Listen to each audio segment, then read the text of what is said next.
اللہ رب العزت کی توفیق سے اور اس کے پیارے محبوب صلی اللہ تعالی علیہ وآلہ وسلم کے تصدق سے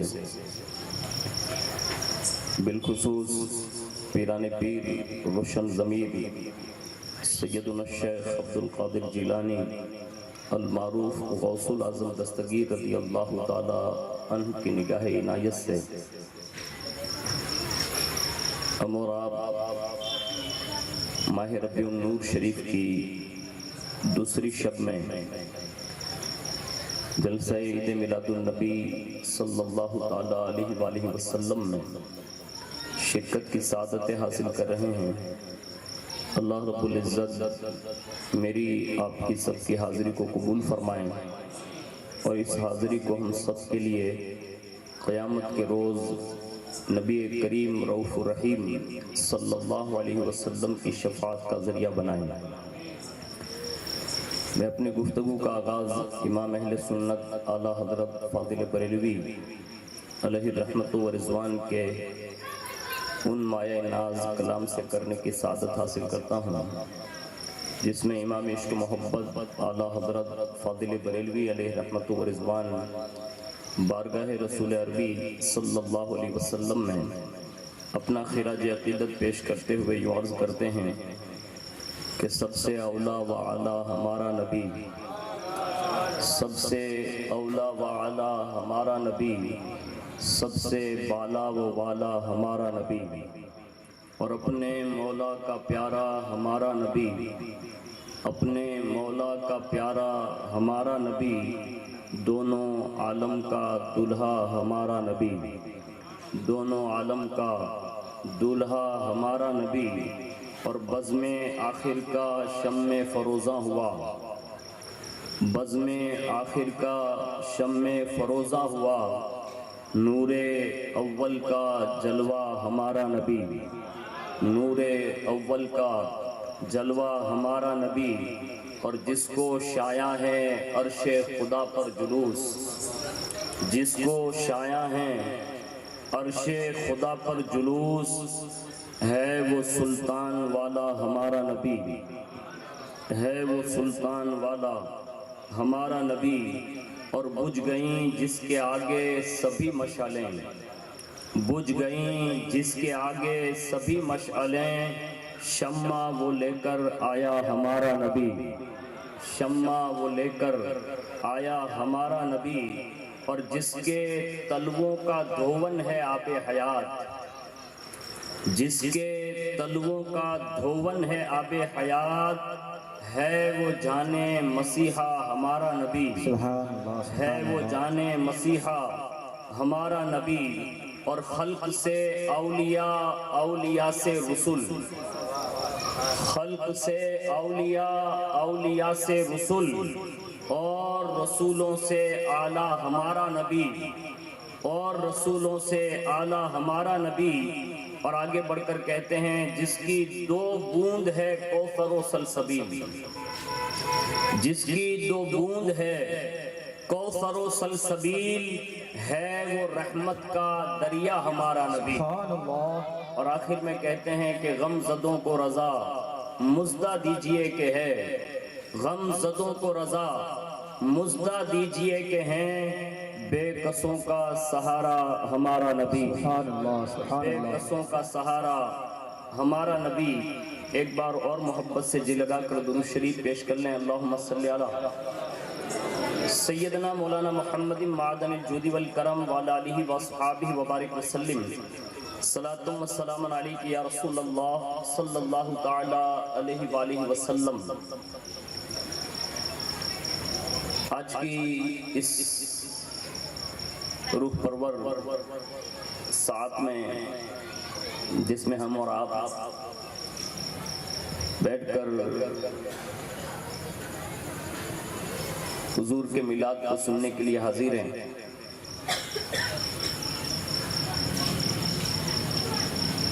اور دوسرے جلسے میں جس بابرکت اور جس عنوان کو آپ تک مجھے پہنچانا ہے وہ ایک طرح سے آپ دیکھیں تو وہ ذکر الہی بھی ہے اور جنت کی چابی بھی ہے، جسے ہم اور آپ کلمہ طیبہ کہتے ہیں۔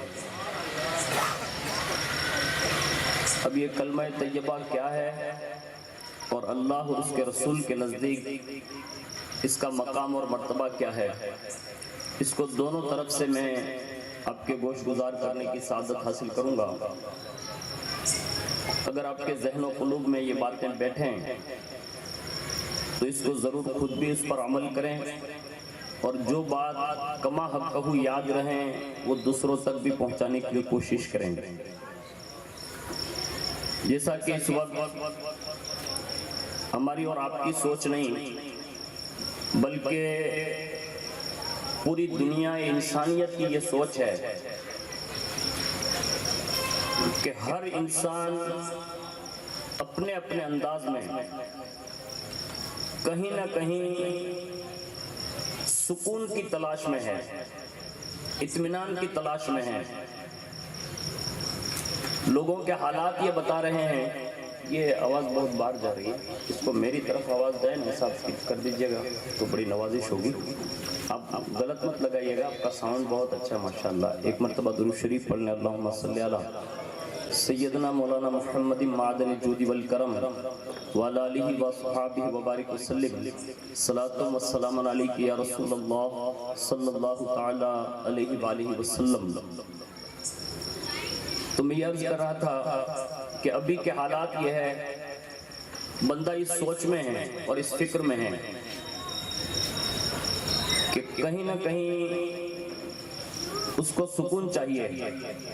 اب اس دور کی سچویشن یہ ہے کہ بندہ یہ سوچ رہا ہے کہ بہترین سے بہترین اور خوبصورت سے خوبصورت اگر کوئی محل مل جائے تو شاید اس میں سکون ملے گا، اور اس کے لیے آدمی جگہ کا بھی انتخاب کر رہا ہے اور ایسے لوکیشن ڈھونڈے جا رہے ہیں اس وقت کہ جہاں ایک طرف نہر جا رہی ہو، ایک طرف جنگل کا تھوڑا سا حصہ ہو، آگے پیچھے دو طرفہ درخت لگے ہو،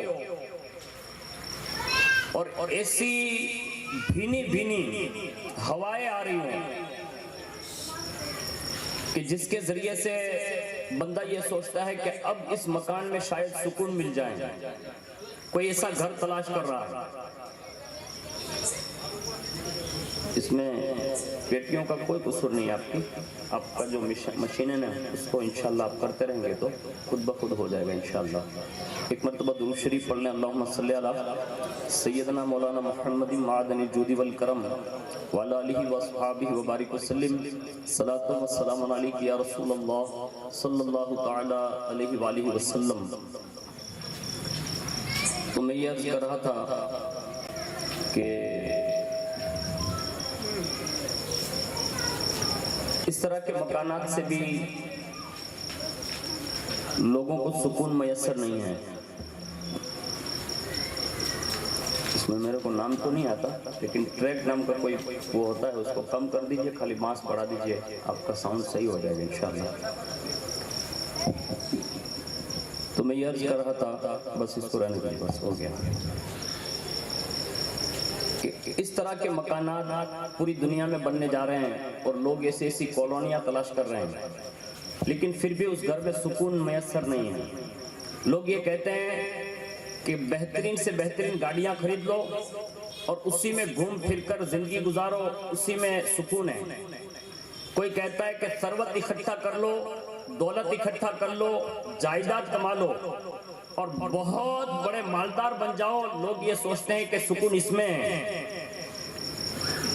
کسی نے اپنے طرز عمل پر لوگوں نے یہ کہا کہ اقتدار ہاتھ میں لے لو، حکومت کی باغ ڈور تمہارے ہاتھ میں ہوگی تو ہو سکتا ہے کہ یہ حکومت کی باغ ڈور تمہیں سکون بخش دے گی۔ مختلف ذرائع لوگوں نے اپنائے بھی اور اس وقت لوگ اپنا بھی رہے ہیں۔ کسی نے یہ رخ کیا معاذ اللہ کہ گناہوں میں زیادہ سے زیادہ، مثال کے طور پر شراب کا عادی ہونا، عیش و عشرت کا عادی ہونا، شباب اور کباب کا عادی ہو جانا، لوگ کہتے ہیں کہ اس میں سکون ہے۔ جب پوری دنیا کا آپ سروے کریں گے تو میرے خیال سے کوئی بندہ آپ کو اس طرح کا سکون میسر نہیں کرا سکتا۔ جس کو بھی آپ دیکھیں گے تو اس کے ڈھونڈے ہوئے ذریعے کے مطابق وہ کہیں نہ کہیں بے سکون ضرور ہے، اور اس کو یہ تکلیف ہے کہ وہ بیچارہ اپنے اندر کی پریشانی کسی کو کہہ نہیں سکتا۔ لیکن اتنی ساری دنیا کو گھومنے کے بعد ہم نے جب اللہ کے کلام سے پوچھا کہ اے اللہ کے کلام، ایک مرتبہ درود شریف پڑھیں، اللہم صلی علی، اس کو بالکل سادہ کر دیں، جو زیادہ آواز ہوتا ہے نا وہ صاف اللهم صل على سيدنا مولانا محمد وعلى ال سيدنا مولانا محمد واصحابه وبارك وسلم. اللهم صل على سيدنا مولانا محمد وعلى ال سيدنا مولانا محمد واصحابه وبارك وسلم. بلند آواز سے درود پاک پڑھ، اللهم صل على سيدنا مولانا محمد وعلى ال سيدنا مولانا محمد واصحابه وبارك وعلى آلہ واصحابہ وبارک وسلم. صلاۃ و سلام علیک یا رسول اللہ صلی اللہ تعالی علیہ وآلہ وسلم. تو قرآن نے ہمیں ایک آسان اور سرل نسخہ عطا فرمایا، اور وہ قرآن پوری دنیا کے لیے یہ پیغام دیتا ہے، اور وہ پیغام یہ ہے، الا بذکر اللہ تطمئن القلوب. اور یہ ظاہری ترجمے کے ساتھ اگر آپ دیکھنے جائیں تو بڑا آسان مفہوم ہے. قرآن یہ کہتا ہے کہ خبردار، اللہ کے ذکر میں دلوں کا سکون ہے. اس دل کو اگر پوری کائنات مل کر اگر سکون بخشنا چاہیں تو ان ذرائع کے انداز سے سکون میسر نہیں آ سکتا، لیکن قرآن کے اس نسخے پر جس نے بھی عمل کیا، اللہ نے اسے دنیا کا تو دنیا کا، آخرت کا بھی سکون عطا فرما دیا. اور اس کے لیے ہماری اور آپ کی پوری زندگی اس ذکر کی جو برکتیں اور اس کے راز کو تلاش کرنے جائیں گے تو ہو سکتا ہے کہ شاید ہمیں اس کی اہمیت پتہ چلے یا نہ چلے، لیکن اس کی ظاہری ایک پوزیشن جو اس ذکر کی ہے وہ پوری دنیا باور کرتی ہے، اور وہ یہ ہے کہ سب سے پہلا کلمہ طیبہ کا فائدہ یہ ہے کہ اگر بندہ صرف لا الہ الا اللہ محمد رسول اللہ کہہ لے اور وہ زبان سے اقرار کر کے دل سے تصدیق کر لے، تو اللہ تبارک و تعالیٰ کی جانب سے اسے سب سے پہلا انعام مومن نام کا ملتا ہے. یعنی یہ کلمہ طیبہ ہی ایک ایسی طاقت ہے جو بندے کو کفر سے نکال کر اسلام کے دروازے میں داخل کر دیتی ہے. تو مومن کے لیے ایک سب سے پہلا انعام کلمہ طیبہ یعنی ذکر الہی کی برکت یہ ملتی ہے، اور وہ مومن جب اس ذکر کی برکتیں اٹھانا شروع کر دیتا ہے تو اللہ تبارک و تعالیٰ اس ذکر کی برکت کی وجہ سے اس کے لیے اور بھی دروازے کشادہ فرما دیتا ہے. مثال کے طور پر اگر کافر ہے تو نماز فرض نہیں ہے، کافر ہے تو روزے فرض نہیں ہے، کافر ہے تو حج فرض نہیں ہے، کافر ہے تو زکوٰۃ فرض نہیں ہے، کافر ہے تو وتر کی نماز واجب نہیں ہے، کافر ہے تو عمرہ اس کے لیے کوئی ضروری نہیں ہے. یعنی جب تک بندہ کفر کی وادی میں ہے، کلمہ نہیں پڑھ لیتا، تب تک اس پر کوئی فرض اور واجب نہیں. لیکن جیسے ہی کلمہ طیبہ کی برکتیں ملی، اللہ نے اسے نماز جیسا تحفہ عطا فرمایا، حج جیسی سعادت عطا فرمائی، عمرہ جیسی برکتیں دی، زکوٰۃ جیسا اعمال دیا، اور ساتھ ساتھ میں ماہ رمضان جیسی برکتیں عطا فرمائی، اور قرآن عظیم جیسا تحفہ عطا فرمایا. پتہ یہ چلا کلمہ ہی ایک ایسی طاقت ہے کہ بندہ جب پڑھ لیتا ہے تو ایمان بھی ملتا ہے، قرآن بھی ملتا ہے، اور رب رحمان بھی نصیب ہو جاتا ہے. سبحان اللہ سبحان اللہ. اور یہ اللہ رب العزت نے اسی کلمے کو دلوں کا سکون قرار دیا ہے. اب آپ کلمے کو دو حصوں میں کر لیں. پہلا حصہ ہے لا الہ الا اللہ. اب یہ جز جو ہے نا وہ حضرت آدم علیہ السلام سے لے کر محمد رسول اللہ تک سب کے دور میں، ہر پیغمبر کے دور میں یہ جز ضرور رہا، یعنی لا الہ الا اللہ۔ مثال کے طور پر آدم علیہ السلام کا دور رہا، تب بھی لا الہ الا اللہ، لا الہ الا اللہ ہی رہا۔ عیسیٰ علیہ السلام کے دور تک یہ کلمہ ایسے ہی رہا۔ ہر نبی نے اپنے زمانے میں اپنے نام کا کلمہ پڑھایا ضرور، لیکن مورخین سے آپ پوچھیں اور حدیث پاک کے مفہوم کو اٹھا کر دیکھیں اور تفاسیر کی جتنی بھی کتابیں آپ اٹھا کر دیکھیں، ان تمام پیغمبروں کا اگر کوئی کلمہ تھا تو وہ لا الہ الا اللہ محمد رسول اللہ تھا۔ یہ اس کلمہ طیبہ کی حقیقت جو میں آپ کے سامنے ظاہری طور پر عرض کر رہا ہوں، اب اس سے پتہ یہ چلا اسلام کی بنیادی چیزوں میں سب سے اولین ترین کوئی بنیادی طاقتور چیز ہے تو وہ لا الہ الا اللہ ہے، اور اسی کے ساتھ آپ محمد رسول اللہ ملا لیں تو اس کی فضیلت میں ایک روایت پیش کر دیتا ہوں، یعنی محمد رسول اللہ، صرف اتنا حصہ کہنا یہ کتنی بڑی اہمیت کا حامل ہے۔ آج ہمارے اور آپ کے حالات یہ ہے کہ میرے خیال سے کلمہ طیبہ ہر نماز کے بعد جو لوگ نمازی ہیں ان کے لیے یہ برکت ہے کہ وہ ہر نماز کے بعد 3 مرتبہ کلمہ شریف کا ورد کرتے ہیں، اور باقی بچے ہم لوگ جو کسی نماز میں شریک نہیں ہوتے تو میرے خیال سے جنازے کے لیے جب ہم چلتے ہیں نا تب وہ کلمہ شہادت یاد دلایا جاتا ہے۔ اس کے سوا آج اللہ ماشاءاللہ بہت کم لوگ ایسے ملیں گے جس کو لا الہ الا اللہ اور محمد رسول اللہ کی تسبیح پڑھنا نصیب ہو، لیکن جو محمد رسول اللہ کے حصے کا ورد کرتا ہے اس کی عظمت یہ ہے کہ آسمانی دنیا میں حضور فرماتے ہیں کہ میرا گزر شب معراج میں جب آسمانی دنیا سے ہو رہا ہے تو ایک گوشے میں میں نے ایک فرشتوں کی جماعت دیکھی، اور ان فرشتوں کی جماعت کو دیکھ کر میں نے جبریل علیہ السلام سے پوچھا کہ یہ لوگ کون ہیں؟ تو کہا یا رسول اللہ آسمانی دنیا میں فرشتوں میں بھی اگر کوئی صوفی درجے کے لوگ ہیں، یعنی اپنی زبان میں یوں کہہ لے کہ کوئی بزرگی کا حامل ہے، تو وہ فرشتوں میں بھی یہ جماعت ہے۔ تو حضور نے پوچھا، کہا جبریل فرشتے تو سب آسمان میں ہیں، ان کو یہ بزرگی کیسے ملی؟ تو دل کے کانوں پر ہاتھ رکھ کر سنیے، ارشاد فرمایا، کہا یا رسول اللہ یہ فرشتے جب سے پیدا کیے گئے ہیں تب سے لے کر ان کا ایک ہی وظیفہ ہے اور وہ ہے محمد الرسول اللہ، یعنی اس نام کی برکت کی وجہ سے اللہ رب العزت نے انہیں یہ شرف عطا فرمایا ہے کہ وہ یہی وظیفہ پڑھتے ہیں اور اللہ نے ان کی وجہ سے ان کو بزرگی عطا فرما دی ہے۔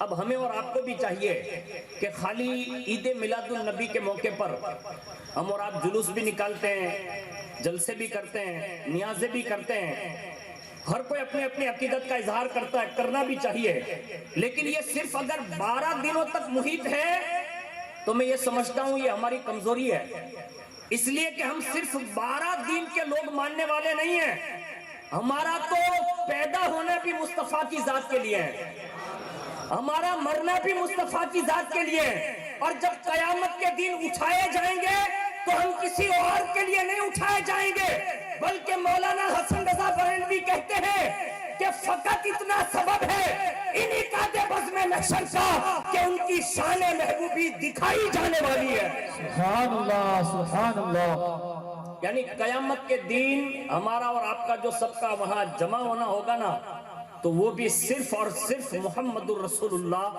صلی اللہ علیہ وسلم کی ذات کے لیے ہے، تو یہ پہلا سکون کا ذریعہ ہے اور وہ ہے نام محمد صلی اللہ علیہ وسلم۔ اب میں عرض یہ کر رہا تھا کہ اس کو قرآن نے کس انداز میں بیان کیا اس کو سنیے۔ سب سے پہلے تو قرآن عظیم نے اس کو شجرہ طیبہ کہا، یعنی پاکیزہ درخت ہے یہ، اور اس کی جڑیں جو ہیں وہ تحت الثری تک ہے اور اس کی بلندیاں آسمانوں سے بھی پرے ہیں، یعنی یہ کلمہ طیبہ کی مثال پیش کی، یعنی یہ اتنا مضبوط ہے، اتنا مضبوط ہے کہ اس کو کوئی اکھاڑ نہیں سکتا۔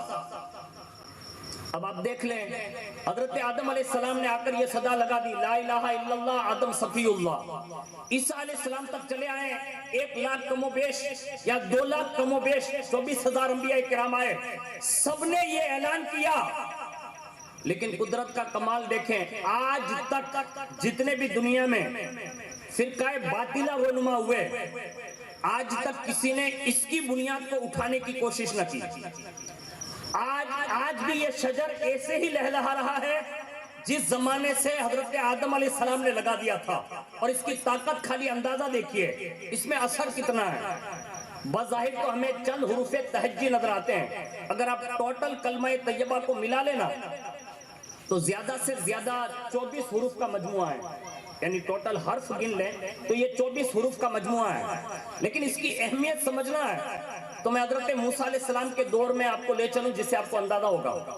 موسیٰ علیہ السلام کے زمانے کا ایک بندہ ہے، اس کا وصال ہو گیا۔ لوگوں نے اس کی عمر بتائی ہے کہ کم و بیش وہ 480 سال جیا تھا، یعنی اس کی عمر یہ تھی 480 سال۔ اب 480 سال کے بعد جب اس کا وصال ہوا تو لوگوں نے یہ لکھا ہے کہ حضرت موسیٰ علیہ السلام کو اللہ نے حکم دیا، کہا یہ میرا بندہ جو ہے نا، اس کی نماز جنازہ پڑھاؤ۔ اس کی نماز جنازہ، کفن دفن جو بھی ہے، حضرت موسیٰ علیہ السلام کے حوالے کر دیا گیا۔ اور جیسے حضرت موسیٰ علیہ السلام نے یہ کرنا چاہا نا، تو لوگوں نے کہا حضور یہ 480 سال کا بندہ ہے۔ کہا لیکن زندگی ایسی گزاری ہے کہ جس سے ہم بھی اسے پناہ مانگتے تھے، اور آپ اس کے کفن دفن کے لیے حاضر ہیں۔ یعنی 480 سال میں اس نے کوئی نیکی کا کام نہیں کیا اتنا بڑا، اور آپ اس کے لیے تدفین کے لیے حاضر ہیں۔ تو حضرت موسیٰ علیہ السلام نے کہا میں بھی جانتا ہوں کہ یہ 480 سال کا گنہگار ہے، لیکن اس کے حوالے سے مجھے جو حکم دیا ہے نا، یہ اللہ رب العزت نے حکم دیا ہے، یعنی مجھے یہ کام کرنے کا اللہ نے حکم دیا ہے۔ بظاہر میں بھی دیکھ رہا تھا کہ یہ گنہگار ہے، 480 سال کی نافرمانیاں کر کے جا رہا ہے، لیکن پھر بھی مجھے اللہ نے حکم دیا۔ کہا تو آپ نے اللہ سے پوچھا نہیں کہ آخر یہ 480 سال کے گنہگار کے ساتھ اتنا اچھا سلوک کیوں ہے؟ تو کہا میں نے پوچھا تھا۔ کہا مولا یہ 480 سال کا تیرا گنہگار بندہ ہے، اور پوری دنیا اس سے نفرت کرتی ہے، لیکن پھر بھی تو اس سے محبت کرتا ہے؟ تو رب کی رحمت نے جواب دیا تھا، کہا موسیٰ گنہگار ضرور ہے، لیکن وہ ایک کلمہ پڑھتا تھا، لا الہ الا اللہ موسیٰ کلیم اللہ، یعنی یہ تیرا کلمہ پڑھتا تھا۔ کہا ہاں۔ کہا جب میں نے اس کے گناہوں کو بانٹا تو میں نے اس حساب سے کم و بیش ان حروف کو جو میں نے ابھی تیرے سامنے تلاوت کیے کہ تیرا وہ کلمہ پڑھتا تھا، اس کے بھی 24 کے قریب حروف بنتے ہیں، تو میں نے اس حساب کے اعتبار سے ہر حرف کے بدلے میں نے اس کے 20 سال کے گناہوں کو معاف فرما دیا۔ یعنی اس انداز میں میں نے اس کلمے کے حروف کی بنیاد پر اس کو معافی دے دی ہے۔ اس لیے میں نے تجھے موسیٰ یہ کہا کہ میں اس کے 480 سال کے گناہوں کو نہیں دیکھتا، بلکہ اس کلمے کی وجہ سے میں نے اس کو معافی کا پروانہ عطا فرما دیا۔ اب یہاں رک کر عید میلاد النبی کے جلسے میں آنے والوں، دل پہ ہاتھ رکھ کر یہ سوچ کر یہاں سے اٹھنا کہ جب بنی اسرائیل کا ایک بندہ 480 سال کے گناہ لے کر اگر رب کے حوالے کیا جا رہا ہے، لیکن وہ ایک کلمے کی بنیاد پر اگر وہ چاہے تو اس کلمے کی وجہ سے معاف فرما دے۔ جب کلیم کے امتی کے ساتھ اتنا اچھا سلوک کیا جا سکتا ہے تو مجھے بتاؤ وہ رب حبیب اللہ کے امتیوں کے ساتھ کتنا اچھا سلوک کرے گا۔ نعرہ تکبیر، نعرہ رسالت، نعرہ حیدری، یہ اس کی رحمت کا حصہ ہے بنی اسرائیلیوں کے ساتھ۔ تو مجھے بتاؤ جو رسول اللہ کا امتی لا الہ الا اللہ محمد رسول اللہ پڑھتا ہوگا، اس کو اللہ کتنی عظمتیں عطا فرمائے گا۔ لیکن شرط یہ کہ پڑھے، خالی سننے سے نہیں ہوگا۔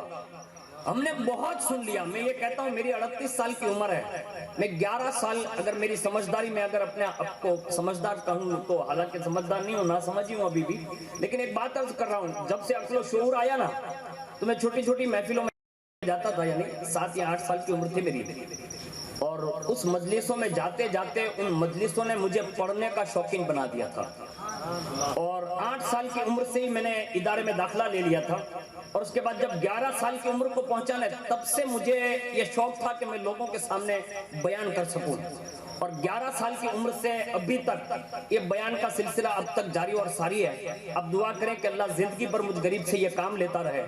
لیکن آپ کو عرض کرنے کا مقصد یہ ہے کہ مجھے بھی یہ ذوق تھا، لیکن خالی سنانے سے کام نہیں چلتا۔ اگر مولانا خالی تقریر کرتے رہے تو بھی پھل نہیں ملتا۔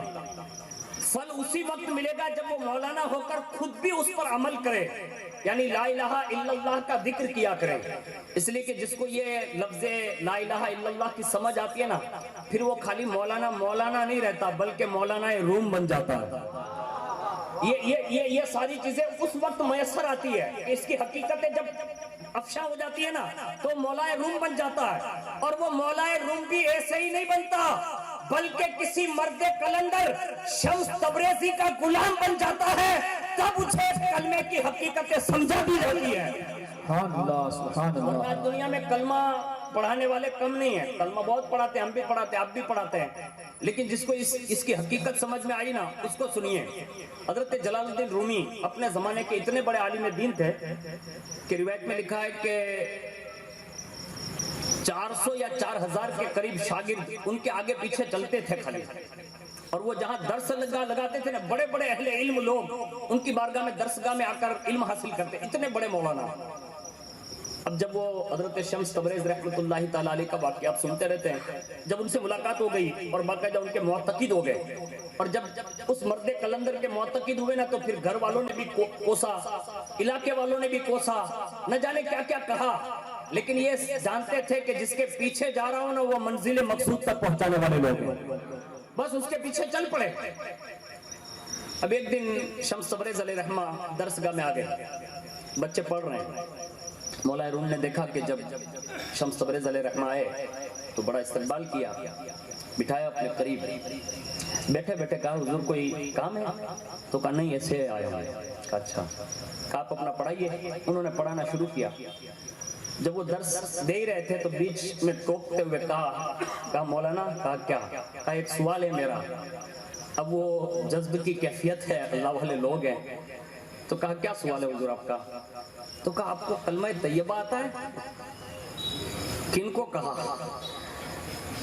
جس کی بارگاہ میں لوگ اتنے دور دور سے پڑھنے آتے تھے اس کو سوال کیا، کہا کلمہ طیبہ آتا ہے؟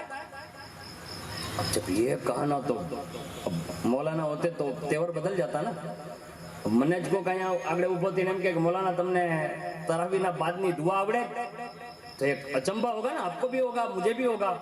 یعنی یہ سوال ہے نا ایسا عجیب تھا، یعنی وہ چیک کرنا مانگتے تھے کہ میرے قرب میں رہا کہیں ابھی تک نفس تو زندہ نہیں ہے نا، یعنی وہ چڑچڑاپن کھڑے ہو جاتے ہیں، لے تمہیں منے کہی دی تو لا بھائی تنہیں نے کہی تو بے ہی جا۔ یہ ہوتا ہے، علم ہے نا آدمی کو کہاں سے کہاں لے جاتا ہے۔